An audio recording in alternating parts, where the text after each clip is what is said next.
భారతదేశానికి ఉన్నటువంటి హద్దులు ఎల్లలు ఏవైతే ఉన్నాయో అవి ఈరోజు మనం పెట్టుకున్నవి. అంటే బ్రిటిష్ వారు వచ్చి బ్రిటిష్ వాడు మనకు ఇది మీ దేశం అని చెప్పి వెళ్ళిపోయాడు. కానీ అంతకుముందు ఇది ఇలా మన దేశం ఇలా ఉండేది కాదు. మన దేశం చిన్న చిన్న రాజ్యాలలో విడిపోయి ఉండేది. ఉదాహరణకు తెలుగునాటనే మనకు కనీసం 4 రాజ్యాలు ఉండేవి. తమిళనాట 2 రాజ్యాలు 3 రాజ్యాలు ఉండేవి. అలా సమయం మారే కొద్దీ జియోగ్రాఫికల్ బౌండరీస్ అంటే మనకున్నటువంటి ఖగోళ కాదు ఈ మన హద్దులు ఏవైతే ఉన్నాయో అవి మారుతూ వచ్చాయి.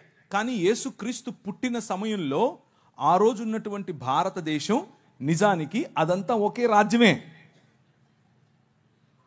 అక్కడ మొదలుకొని ఈ భారతదేశానికి అక్కడ ఉన్నటువంటి దేశానికి లేకపోతే ఇస్రాయేల్ ప్రాంతానికి ఇప్పుడున్నటువంటి సంబంధం కాదు.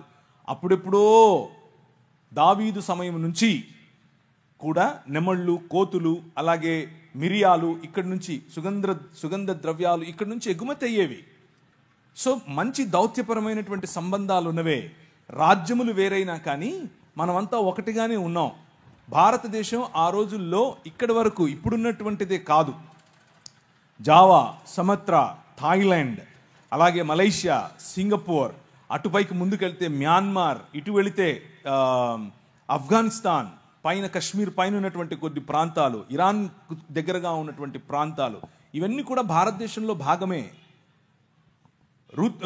ఎస్తేరు గ్రంథం రాయబడినప్పుడు భారతదేశం వరకు కూడా ఎస్తేరు యొక్క హస్బెండ్ రాజు భారతదేశం పైన రాజే ఆ రోజుల్లో.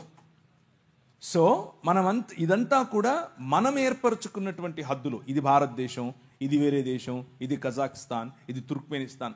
అలా కాదు, ఒకప్పుడు అలా లేదు. ఇదంతా కూడా ఒక్క మానవ మనుగడకు అవసరమైనటువంటి ఒక్క ప్లానెట్. అన్నిటిని ది బైబిల్ ఏం చెప్తుంది అని అంటే ప్రపంచమంతా ఆయన చేతి పని, ఇది ఆయనదే. ఎవరైతే ప్రశ్నిస్తున్నారో ఎక్కడి నుంచో వచ్చిన మతమని, వాళ్ళే ఎక్కడి నుంచో వచ్చారు. వాళ్ళు కాస్పియన్ సీ దగ్గర నుంచి కొందరు, ఇటువైపు ఇరాన్ ప్రాంతం నుంచి కొందరు వలస వచ్చి ఇక్కడ ఉంటున్నారు. సో ప్రతి ఒక్కరూ ఎక్కడో ఒక చోటు నుంచి వచ్చిన వారే. కొందరు ముందొచ్చారు, కొందరు తర్వాత వచ్చారు. అంతేగాని ముందొచ్చినోడు గొప్ప, వెనకొచ్చినోడు తక్కువ కాదు. ఇకపోతే ఇక్కడున్నటువంటి మతాలు బయటకు వెళ్ళలేదా? ఇక్కడ ఉన్నటువంటి బౌద్ధం జపాన్ వరకు వెళ్ళలేదా? ఇక్కడ ఉన్నటువంటి బౌద్ధం ఎందుకు ఈ దేశంలో లేకుండా పోయింది? ఇక్కడ పుట్టినటువంటి బౌద్ధాన్ని ఏమాత్రం ఉద్ధరించారు మీరు? తరిమేశారుగా. ఒక తల ఇస్తే ఇన్ని బంగారు నాణ్యాలు ఇస్తాము అని పుష్యమిత్ర శృంగుడు చెప్పలేదా? సో ఇక్కడ పుట్టిన దాన్ని ఏదో ఉద్ధరించినట్లుగా మాట్లాడకూడదు. అలాగే బయట పుట్టింది అని దేన్ని చెప్పడానికి వీల్లేదు. ఎందుకు అనంటే ఇదంతా ఒక్క ప్రపంచం. ఇది మా నాయనది, మా నాయన ప్రపంచం. ఇది మా నాయన ప్రపంచంలోకి మా నాయన వచ్చాడు. మధ్యలో నీదేంటి సమస్య?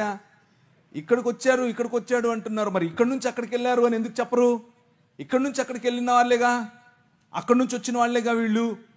ఆర్యులు అని పిలువబడిన వారు అక్కడి నుంచి వచ్చిన వారేగా. మిడిల్ ఈస్టర్న్ ప్రాంతం నుంచి వచ్చిన వారేగా. మెసొపటోమియా ప్రాంతం నుంచి వచ్చిన వారేగా. మెసొపటోమియా ప్రాంతము ఈ ఇండస్ వ్యాలీ అంటే సింధు నాగరికత మధ్య ఉన్నటువంటి సంబంధాలు తెలియకుండా మాట్లాడుతున్నారా? కాదు. ఇవి కేవలము మనుషుల మధ్యలో విభజన తీసుకుని రావటానికి వాడే అవాక్కులు చవాక్కులు. అంతకుమించి ఇంకేమీ లేదు. కాబట్టి భారతదేశంలో అనేక మతాలు ఉండొచ్చు, అందులో ఇబ్బంది ఏమీ లేదు. అలాగే క్రైస్తవ మతాన్ని మతంగా అసలు మేము మతంగా చెప్పటమే లేదు కదా. వస్తున్నది దేనితో? ఒక భావజాలం. ఏంటా భావజాలం? మనుషులందరూ సమానం. ఏంటా భావజాలం? దేవుని వైపుకు మరలండి. ఏంటా భావజాలం? దేవుని పిల్లలముగా మనం మారాలి. ఏంటా భావజాలం? నీతి కలిగి జీవించాలి. ఈ భావజాలం ఎక్కడి నుంచి వచ్చినా తీసుకుంటాం. తెల్లోడు తయారు చేస్తే సెల్ ఫోన్ కావాలి, తెల్లోడు తయారు చేస్తే టీవీ కావాలి, తెల్లోడు తయారు చేస్తే మ్యాగ్నఫోన్ కావాలి, తెల్లోడు తయారు చేస్తే ప్యాంటు సొక్కా వేసుకోవాలి.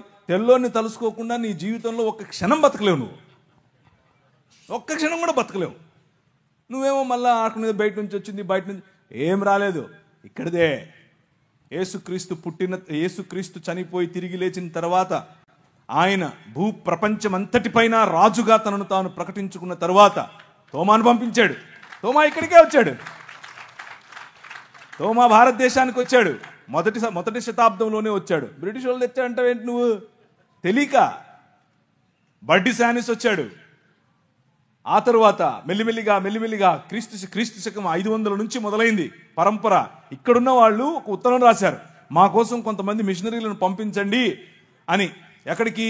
ఈజిప్టులో ఉన్నటువంటి చర్చికి రాశారు, అంతియోకికి రాశారు.